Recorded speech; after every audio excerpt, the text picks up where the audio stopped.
Bueno, bienvenidos a todos. Gracias una vez más por estar puntuales a esta cita. Vaya conmigo la escritura. Estamos estudiando, como ustedes saben, el libro de los Hechos. Ya vamos por el capítulo 14. Libro de los Hechos, capítulo 14, versículos del 1 al 7. Y el tema que vamos a ver hoy, la escena bíblica que vamos a desarrollar, tiene la misma línea que hemos estado viendo en las últimas semanas, y es la persecución, la broma, la burla, el odio hacia las personas que en aquel tiempo pregonaban la palabra de Dios, y que podemos hacer una comparación a lo que sufre la iglesia cristiana hoy día, casi igual. Es triste ver en países desarrollados cómo se burlan de las personas religiosas, de las personas que quieren hacer las cosas correctas, de aquellos que no se meten en fiestas, en desórdenes, en cosas. Hay varios países en Europa que segregan a las personas que quieren hacer las cosas bien porque son raros, porque están en contra del sistema, porque esto que lo otro. Y es difícil ver cómo estos países que se llaman desarrollados tienen una apertura para todo excepto para las cosas de Dios. Es muy, muy triste ver cómo estos países que un día fueron países evangelistas, que exportaban el evangelio a muchos rincones de la tierra, hoy sencillamente están en contra del evangelio. Muy, muy difícil.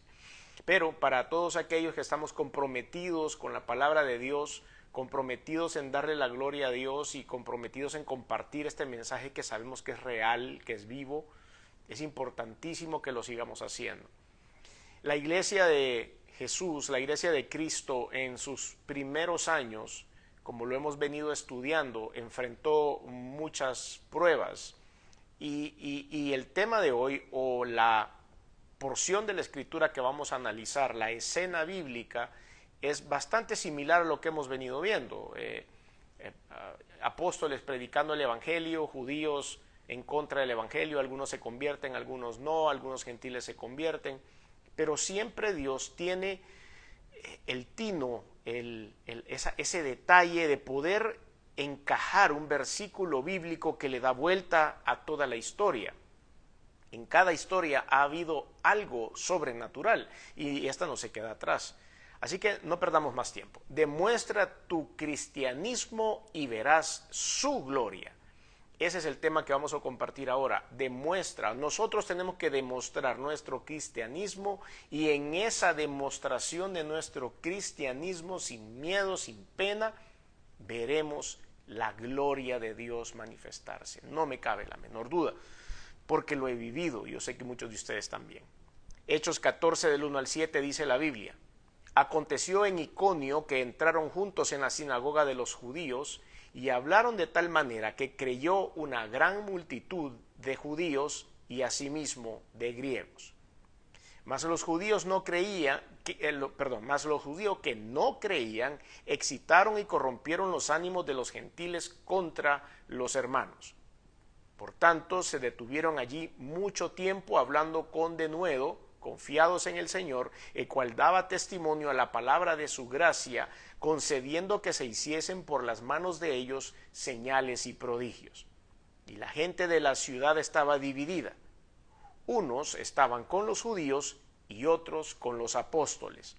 Pero cuando los judíos y los gentiles, juntamente con sus gobernantes, se lanzaron a afrentarlos y a apedrearlos, habiéndolos sabido, huyeron a Listra y Derbe, ciudades de Licaonia, y a toda la región circunvecina, y allí predicaban el evangelio. Entonces nos damos cuenta que esto es similar a lo que ha venido sucediendo en nuestros últimos estudios, pero vamos a ver algunos detalles súper importantes que van a ser parte de nuestro desarrollo. Versículo 1, aconteció en Iconio. Recuerden que es importante ver en la Biblia cuando hablan de lugares geográficos, porque todo esto es comprobable. Esta no es una historia que alguien se inventó, no estuvo en la mente de un escritor, no sucedió en un lugar remoto, en otro planeta, no. Hay claves históricas en las cuales nosotros podemos cimentar todas estas historias. Aconteció en Iconio que entraron juntos en la sinagoga de los judíos. Recuerden que esta era una de las estrategias de evangelismo de los apóstoles. Llegaban a un lugar y se iban de frente a meterse en la sinagoga. No es primera vez que vemos esta estrategia. En el estudio anterior vimos lo mismo. Ellos llegaban a un pueblo y empezaban a buscar a dónde estaba la sinagoga, preguntaban, les decían allá en la esquina vaya, y ellos corrían a la sinagoga, entraban como judíos, porque claro, ellos eran hebreos, y entraban con todo el permiso del mundo y de repente empezaban a hablar acerca de Jesús. Y esto es lo que vemos en el versículo 1. Y hablaron de tal manera, no solo hablaron de tal manera que creyó una gran multitud de judíos. Ahora, ¿creen ustedes que esa tal manera de hablar era una buena retórica de parte de estos hombres? ¿Era que usaban muy bien todas las ilustraciones? ¿Eran que tenían una voz de locutor? ¿Era que tenían mucha gracia porque se vestían bien, porque se veían bien? No, no era por eso. Estoy seguro que Pedro era un hombre tosco, que no se vestía con ropa de diseñador, por supuesto, pero él entraba en ese lugar y conquistaba a la gente. Probablemente era muy poca su preparación académica, como para que él hubiera tenido tiempo de ensayar el pararse en público y hablar. Pero dice que hablaron de tal manera que creyó una gran multitud de judíos. ¿Por qué? Porque Dios ya había dicho antes en el Antiguo Testamento que no nos preocupáramos de qué era lo que teníamos que decir. Se lo dijo a Samuel, se lo dijo a Isaías, se lo dijo a Jeremías, a un montón de personas. El Señor le decía, no te preocupes. Se lo dijo a Moisés, ¿recuerdan? Moisés dijo, yo soy tardo de lengua. No te preocupes, le dijo Dios. Si no vas a hablar tú, y si no, ahí ponemos a hablar a tu hermano. Y de esa forma nos damos cuenta de que no somos nosotros los que hablamos cuando estamos representando a Dios en esta tierra, sino que es el Espíritu Santo que nos instruye en qué tenemos que decir. Por eso todas estas personas creyeron, una multitud de judíos, al escuchar a estos hombres con poca o nada preparación académica, hablar acerca de Jesús, se convertían una multitud de judíos, dice, y asimismo de griegos, o sea, otra multitud de griegos. Como podemos observar, el evangelio estaba abierto ya acá. Estaban tanto judíos como gentiles, ya juntos, y todo el mundo predicaba para todos, que eso es lo que Dios quería. Ha llegado el momento en el que vamos a hacer esa apertura. Versículo 2. Mas los judíos que no creían excitaron y corrompieron los ánimos de los gentiles contra los hermanos. Entonces había otro grupo, igualmente conformado por judíos griegos o judíos y extranjeros, gentiles, que no escucharon o no creyeron o no estuvieron presentes. Y los judíos, escribas, fariseos y todo lo que ya hemos estudiado, se tomaban el tiempo de ir y decirle a estas personas, no pongan atención, no vayan a la sinagoga cuando estos estén hablando porque no vale la pena, ustedes no crean en eso, y ellos ponían sus argumentos y los convencían para que estuvieran en contra de ellos. Es lo mismo que sucede hoy, ¿sí o no? Es exactamente lo mismo. Hay personas que no toleran escuchar a un cristiano hablar acerca de Jesús, o a una persona citar la Biblia, o a una persona poder cerrar la boca y no discutir, o meterse en una discusión para separar en lugar de echarle leña al fuego. Todo esto le parece anormal y ridículo hoy día a las personas, y nos damos cuenta que hay muchos que empiezan a envenenar la mente de las gentes a través de internet. Sobre todo, usted encuentra cualquier tipo de cosa, muchas ofensas, muchas fake news, mucho odio en contra de los cristianos, y hay gente que se alborota a leer estas cosas. Pasa lo mismo que en esta época, en aquella época sucedía lo mismo. Pero vea lo que sucede en el capítulo 3, y esta es nuestra oración de parte de la iglesia hacia Dios. Esta es nuestra petición de parte de la iglesia hacia Dios. Debería ser nuestra petición. Le pedimos a Dios avivamiento, le pedimos a Dios derramamiento en el Espíritu, le pedimos fortaleza para la iglesia presente, para la iglesia de hoy, usted y yo, que formamos el cuerpo de Cristo, no el templo, no una iglesia grandota, bonita, con aire acondicionado y sillas cómodas. Eso está bien, pero esa no es la iglesia, ese es el lugar donde la iglesia se reúne. La iglesia somos nosotros. Y nosotros necesitamos lo que leemos a continuación en el versículo 3. Por tanto, se detuvieron allí mucho tiempo hablando con denuedo.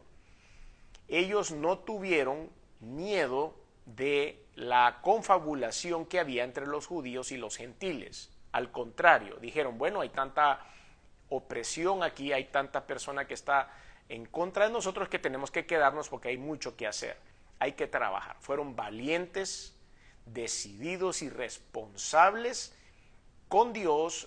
Ellos eran responsables delante de Dios de poder llevar esa comisión que Jesús ya les había dejado. Por lo tanto, se detuvieron allí mucho tiempo hablando con denuedo. Vean después de la coma, confiados en el Señor. Eso es lo primero, confianza. La confianza en Dios nos da fortaleza. La confianza en Dios nos da valentía. La confianza en Dios nos hace permanecer firmes. Una cosa es tener fe en Dios y otra cosa es tener confianza en Dios. Yo puedo tener fe en Dios y decir, yo creo que Jesucristo resucitó de los muertos al tercer día, está sentado a la diestra de Dios y que gracias a ese sacrificio yo puedo ser salvo, otorgar la vida eterna y tener la presencia de Dios en la eternidad. Esa es la fe. Pero durante mi vida diaria yo puedo decir, bueno, sí, tal vez Dios quiere cumplir sus promesas que ha dejado plasmadas en la Escritura en mi vida, tal vez, puede ser, pero yo no lo sé realmente si yo califico o no califico, si verdaderamente es tan general el hecho de que va a regalar bendición hasta que sobre y abunde, no sé si yo realmente estoy en esa lista, y hay una falta de confianza en Dios. Fe, la cual nos ha salvado de los pecados y nos ha entregado la vida eterna, confianza en nuestra vida diaria. Por eso dice aquí, confiados en el Señor. Ellos vivían a diario con una confianza plena en la protección de Dios, pero no solo eso, sino también en su respaldo, en la predicación, en el compartir la palabra. Veamos qué sigue acá. Se detuvieron ahí mucho tiempo hablando con denuedo. El denuedo es unción, el denuedo es convencimiento, el denuedo es que están bajo la cobertura del Señor. Ustedes y yo, cuando iniciamos este estudio, siempre lo dejamos en las manos del Espíritu Santo. Él es el dueño de esta palabra, no somos nosotros el dueño de la palabra de Dios. Nosotros solo transmitimos el mensaje. Tenemos que hacerlo con denuedo, y el denuedo viene a través de la unción del Espíritu Santo. ¿Qué quiere decir denuedo? Usted está preguntándose en este momento, pero ¿y esa palabra tan extraña qué quiere decir? Quiere decir autoridad. Cuando Dios le delega a usted autoridad para hablar su verdad, la verdad de Él, no mi verdad, su verdad, la verdad divina, Dios dice, te tengo que delegar autoridad, te tengo que delegar eso especial, eso diferente con lo que vas a hablar, que es la unción del Espíritu Santo, para que tus palabras, tu boca, todo lo que tú gesticulas bajo la unción del Espíritu Santo sea de transformación para los corazones de las personas oyentes.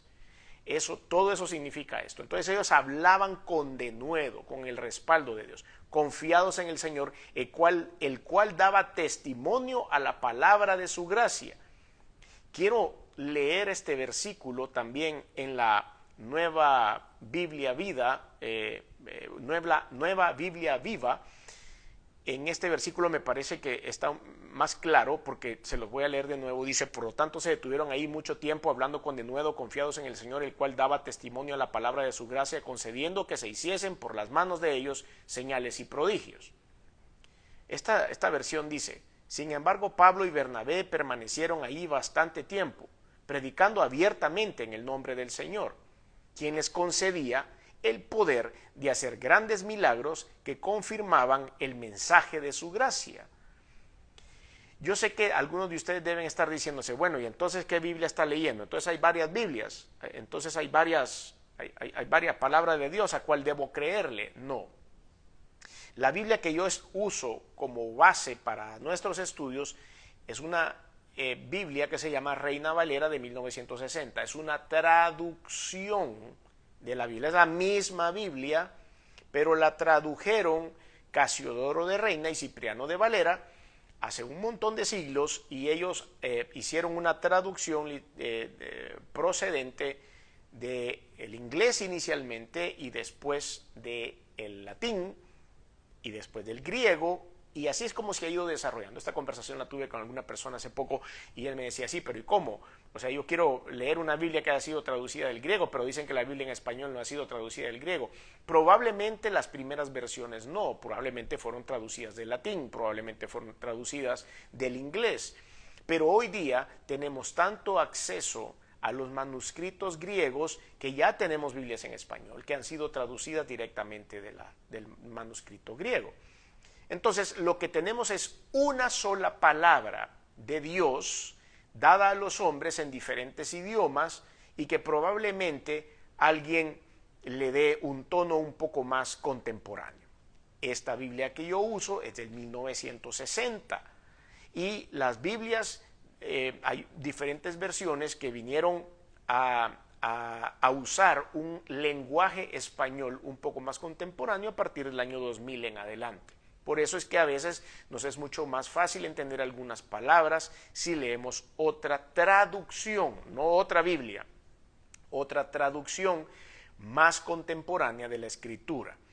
Hay palabras en la Reina Valera de 1960, que es la que yo uso, claro, ya tengo bastantes años leyéndola y hay muchas palabras que para mí ya son bastante familiares, pero que probablemente usted no conozca lo que significan. Y a veces es mejor ir a estudiar o ir a un diccionario para saber qué quieren decir, para entender completamente esto. Por eso, denuedo, por ejemplo, la palabra denuedo, como lo decíamos hace un rato, tocó explicar qué significaba porque es una palabra que no es muy común en el día a día. Entonces, dicho esto, esta versión que quise leerles a ustedes es una versión que tiene un español un poco más contemporáneo y tal vez se puede entender un poco mejor lo que se quiso decir. Entonces, regresando a nuestro tema, después de haber hecho toda esa gran explicación, versículo 3 dice, por tanto se detuvieron allí mucho tiempo hablando con denuedo, confiados en el Señor.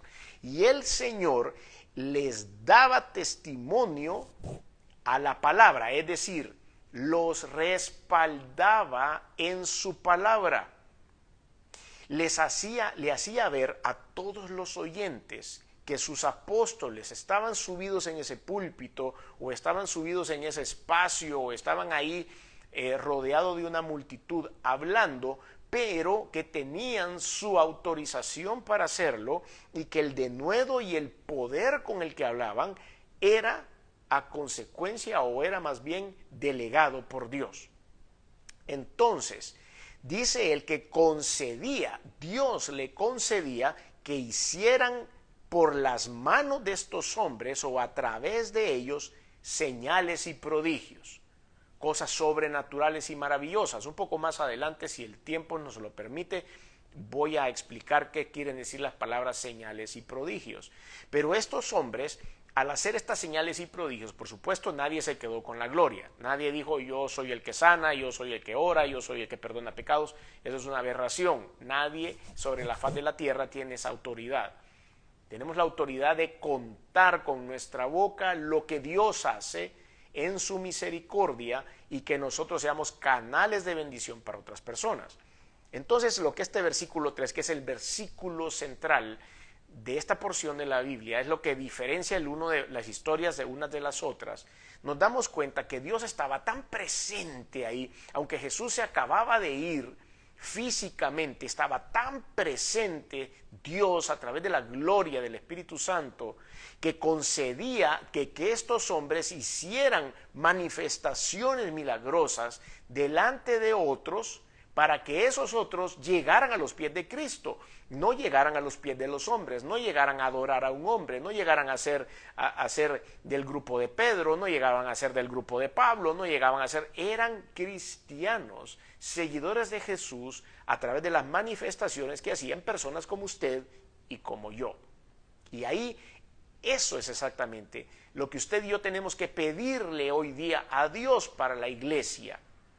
Necesitamos una iglesia con la autoridad, con el denuedo delegado por Dios para podernos parar y hablar en contra de todas esas corrientes filosóficas, corrientes de pensamiento, corrientes sociales que lo que quieren es atacar al cristianismo. Pero cuando estas cosas empiecen a suceder, se callarán las bocas de todos ellos, porque sabrán que hay un Dios poderoso que sigue al control de la tierra, que sigue el control de la creación, que sigue manifestando su poder y su gloria. Y eso es lo que la iglesia necesita buscar. Necesitamos la unción del Espíritu de Dios. Entonces, dice que después hacían señales y prodigios delante de todos, aún haciendo señales y prodigios, aún manifestando el poder de la gloria de Dios. Vean lo que sucede en el versículo 4. Y la gente de la ciudad estaba dividida. Unos estaban con los judíos y otros con los apóstoles. No va a importar para muchos que nosotros podamos tener una manifestación gloriosa en nuestra vida de Jesús. Van a estar en contra de nosotros por naturaleza, por nacimiento, porque siempre llevan la contraria. No van a querer creer las cosas de Dios. Y siempre va a suceder. Ha sucedido desde la iglesia primitiva, ha sucedido en los últimos 100 años, 200 años y en las últimas décadas. Y esto va a seguir pasando. Nuestra tarea es predicar el Evangelio de Jesucristo en todos los lugares, el tiempo que tome, bajo la unción del Espíritu Santo. Entonces dice que estaban divididos, unos eran de los judíos y otros eran de los apóstoles.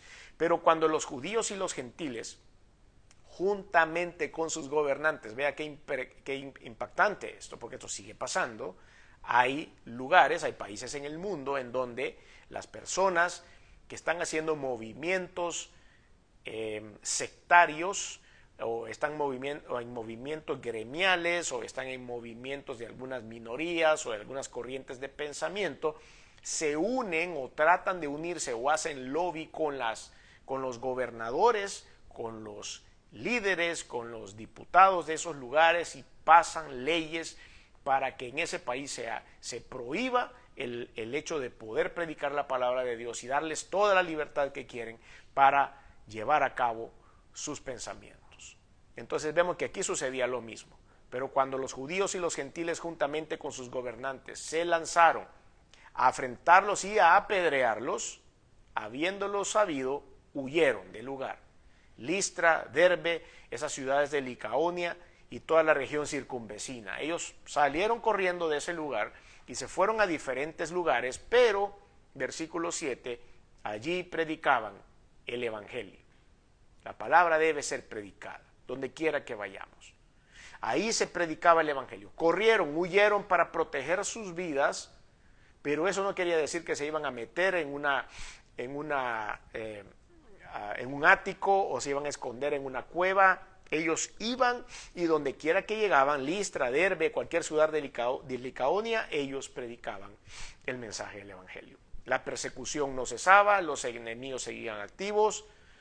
Sé que parece, como dije al principio, un poco más de lo mismo de lo que hemos estado viendo, pero veremos su gloria si lo seguimos haciendo. ¿Quiere usted ver la gloria de Dios? ¿Quiere usted ser partícipe de las señales y los prodigios? ¿Quiere estar en esa primera fila viendo los milagros, no solo en lo que sucede en nuestras vidas, sino en la vida de las personas que están delante de nosotros, a quienes les hablamos, a quienes le compartimos y por quienes oramos? Siga predicando el Evangelio para que su gloria sea manifiesta en su vida. Entonces hay un efecto poderoso en la palabra de Dios, porque ellos entraron y hablaron de tal manera. Recuerdan el versículo 1. La palabra de Dios es un instrumento del Espíritu Santo. Perdón, Efesios 6:17. Y tomad el yelmo de la salvación y la espada del Espíritu, que es la palabra de Dios, dice la Biblia. La misión del evangelio de la iglesia entonces es predicar este evangelio. Romanos 1 del 16 al 17 dice: porque no me avergüenzo del evangelio, porque es poder de Dios para salvación a todo aquel que cree, al judío primeramente y también al griego, porque en el evangelio de la justicia de Dios se revela por fe y para fe, y como está escrito: mas el justo por la fe vivirá. Produce los resultados. La palabra de Dios, el evangelio, produce los resultados que Dios espera que produzcan. Isaías capítulo 55, versículos del 10 al 11, refiriéndose a los mensajes de Dios, dice: porque como desciende de los cielos la lluvia y la nieve y no vuelve allá, sino que riega la tierra y la hace germinar y producir, y da semilla al que siembra y pan al que come. Vea cómo describe todo el ciclo de la vida. Así será mi palabra que sale de mi boca, no volverá a mí vacía, sino que hará lo que yo quiero, y será prosperada en aquello para que la envié. Nosotros tenemos la obligación de sembrar esa semilla. El que la va a hacer germinar y el que la va a hacer producir es Dios. Pero para todo esto requiere obediencia, aplicación, disciplina en nuestra vida. Romanos 10 del 14 al 15 dice: ¿cómo pues invocarán a quien en el cual no han creído? ¿Y cómo creerán en aquel de quien ¿y cómo creerán en aquel de quien no han oído? ¿Y cómo oirán sin haber quien les predique? ¿Y cómo predicarán si no fueren enviados?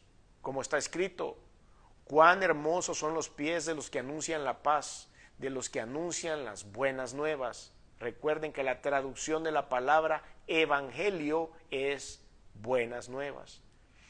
Cuando hay un conocimiento, cuando hay unción del Espíritu Santo, lo que sale de nuestra boca no son palabras vacías. Son palabras que tienen el respaldo de Dios. Es una obra del Espíritu Santo. Juan capítulo 16, del 7 al 8 dice: pero yo os digo la verdad. Os conviene, está hablando Jesucristo, os conviene que yo me vaya, porque si no me fuera, el Consolador, que es el Espíritu Santo, no vendría a vosotros, mas si me fuere, os lo enviaré. Y cuando Él venga, convencerá al mundo de pecado, de justicia y de juicio. Ese es el trabajo del Espíritu de Dios, bajo quién nosotros predicamos el Evangelio. Convence de la existencia del pecado, convence de justicia o de la victoria de Jesús a nuestro favor, y convence de juicio o de la victoria sobre Satanás, para que usted y yo seamos libres. Entonces hay una necesidad de la llenura del Espíritu Santo. Requiere humildad, requiere declararse necesitado del acompañamiento del Espíritu de Dios en nuestra vida. Requiere que nosotros podamos aceptar que hay cosas que no hemos hecho bien. Requiere creer en el regalo de la llenura del Espíritu, que es gratis de parte de Dios para todos. Requiere recibir esa llenura con humildad. Requiere permanecer en oración continuamente, conectado con Dios. Y eso tendrá unos resultados. Cuando todo esto se alcance en nuestra vida, entonces veremos las conversiones de las personas, transformaciones profundas, a través de unas cuantas frases que pueden salir de nuestra boca, que sin nosotros haberlas pensado, Dios las usa para transformar la vida de las personas. Cumplimiento de la voluntad de Dios en estas vidas, gobierno de Dios. La historia que vemos acá en Iconio, por ejemplo, Iconio estaba a 150 kilómetros de la zona donde ellos estaban originalmente, caminaron un montón en toda esa zona. Y fue un gran centro de cristianismo en el Asia Menor en el tiempo posterior, cuando una vez se había depositado en ese lugar la palabra de Dios. Ahora, la oposición a todo esto del Evangelio debe producir un efecto contrario a lo que ellos quieren hacer.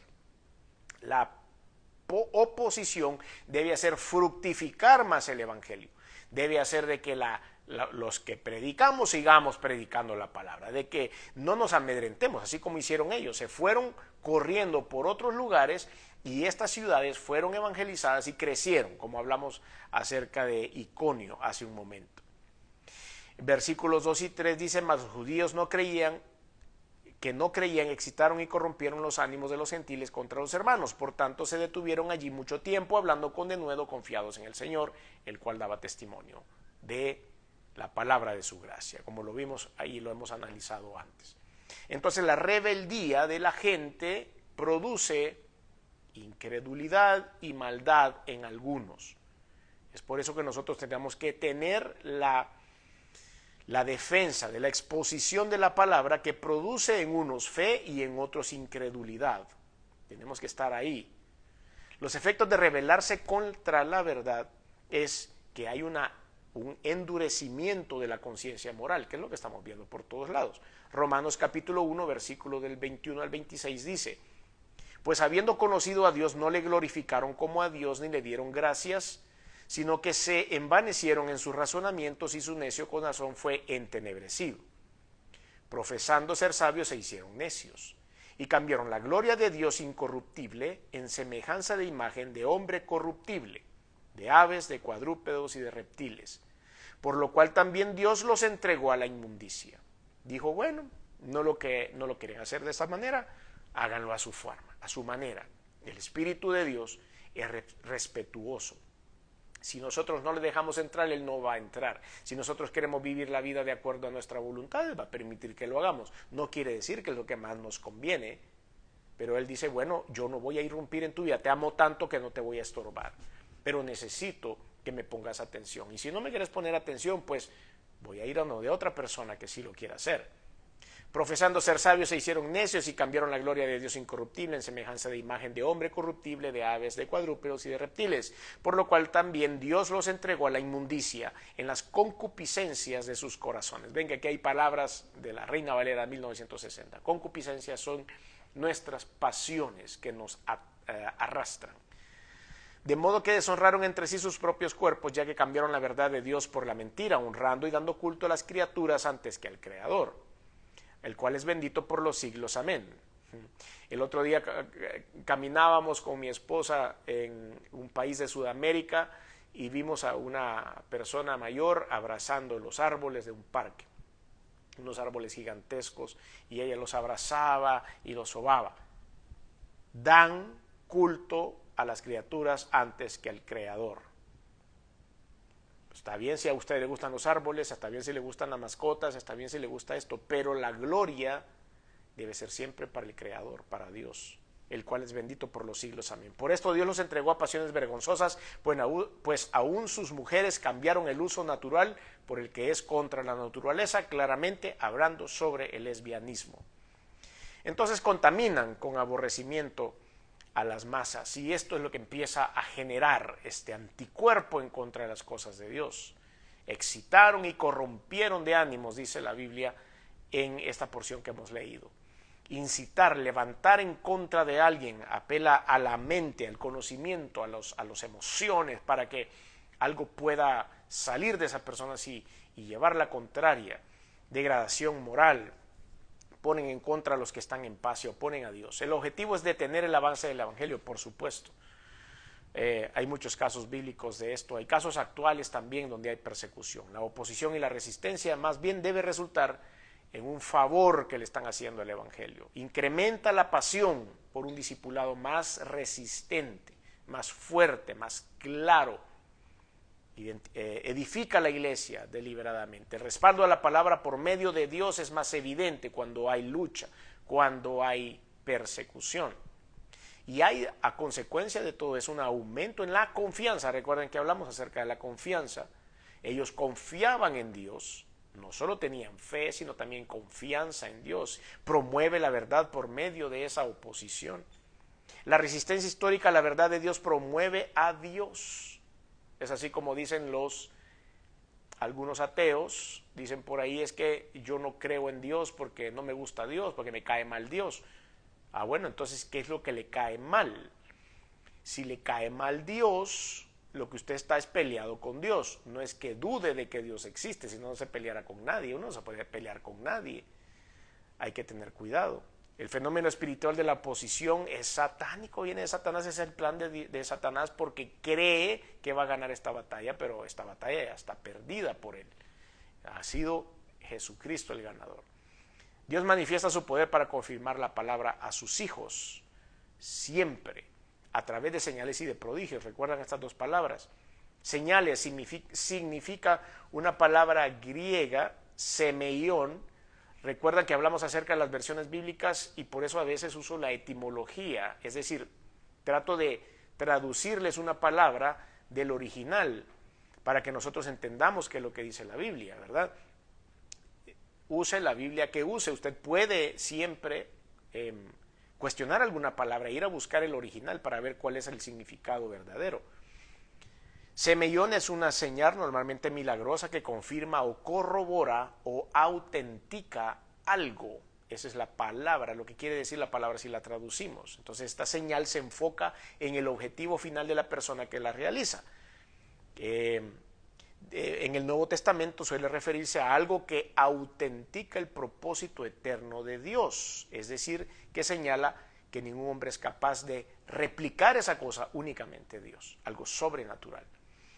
Y los prodigios, la palabra prodigios es teras, es la palabra original, y es una maravilla milagrosa que se realiza para suscitar una reacción por parte de los observadores, un evento extraordinario cuyo efecto es sobrenatural, visto como algo que proviene del cielo, literalmente. Todo eso han querido decir con estas dos palabras, señales y prodigios, y es lo que la iglesia hoy día necesita. La separación, entonces, revela el corazón de los que son aprobados y de los que no son aprobados. El resultado favorable de la oposición y la ayuda a la expansión del evangelio es la confirmación de quiénes somos los que vamos a estar en fila cuando el Señor venga por la iglesia. 1 Corintios 11:19, porque es preciso que entre vosotros haya disensiones para que se hagan manifiestos entre vosotros los que son aprobados y los que no. No todos nos iremos en el arrebatamiento. Espero que la mayoría de este mundo sí puedan aceptar a Cristo como el Salvador. La unidad de todos los incrédulos que tienen un espíritu de anticristo. La incredulidad da lugar a los espíritus de anticristos. Por supuesto, es que el espíritu de anticristo no necesariamente es un demonio, un Satanás que viene. No, el espíritu de anticristo puede estar en el corazón de todos aquellos que son como anticristo. No necesariamente van a gobernar el mundo y están metidos en una cueva y tienen un montón de armamento y esto y lo otro como que fuera Star Trek o algo así. Cualquier persona puede ser un anticristo porque está en contra de las cosas de Dios. Puede ser llamado así. Claro, hay un personaje apocalíptico llamado el anticristo. Es un personaje así. Y así, bueno, es un personaje bíblico que existirá en los eventos del porvenir, así como está la bestia, el falso profeta. Pero el pensamiento anticristo existe hoy en día en muchas personas también. Eso es lo que quería explicar. Entonces hay que tomar algunas medidas sabias para evitar esto, como por supuesto lo hicieron nuestros hermanos apóstoles. Proverbios 9:8 dice, no reprendas al escarnecedor para que no te aborrezca, corrige al sabio y él te amará. Ellos no se pusieron a pelear con esos judíos y esos griegos ahí, sino que se fueron. Proverbios 14:16 dice, el sabio teme y se aparta del mal, mas el insensato se muestra insolente y confiado. ¿Qué hicieron ellos? Apartémonos de aquí. Nos van a matar y lo que necesito es ir a predicar el evangelio a otro lugar. Y eso es lo que hicieron. Fueron sabios en ese momento. Entonces, no temamos a la oposición, a la persecución, al espíritu antagónico. Lo que logrará todo esto es que estemos más firmes espiritualmente, que desarrollemos más nuestro ministerio a favor del Señor en esta vida y que la obra de Dios se extienda maravillosamente por todos los rincones de la tierra. Así que no deje de predicar la palabra de Dios donde quiera que vaya. Si usted quiere recibir a Cristo como Señor y Salvador, le pido que ahí donde está haga esta oración conmigo, sencilla y simple, porque el Evangelio es así. Venga a Cristo, pídale perdón por sus pecados, arrepiéntase y Él le dará vida eterna. Por eso murió, por eso derramó su sangre, para dársela al mundo para limpiar sus pecados. Si quiere hacer esta oración, diga conmigo ahí donde está, Señor Jesús, reconozco que soy pecador. Reconozco que he hecho cosas que no han sido de tu agrado, perdóname, me arrepiento. Reconozco también que veniste al mundo hecho hombre y te colgaron en una cruz, que la sangre que derramaste ha servido para limpiar mis pecados. Reconozco que resucitaste al tercer día y que estás sentado a la diestra de Dios. Por lo tanto, hoy abro mi corazón y te recibo en él como mi único y suficiente Señor y Salvador. Te doy gracias por darme esta oportunidad maravillosa de ser salvo. Por eso abro mi corazón, Señor. Te recibo, te abro mi vida. Eres mi Señor, eres mi Salvador. En el nombre de Jesús. Amén.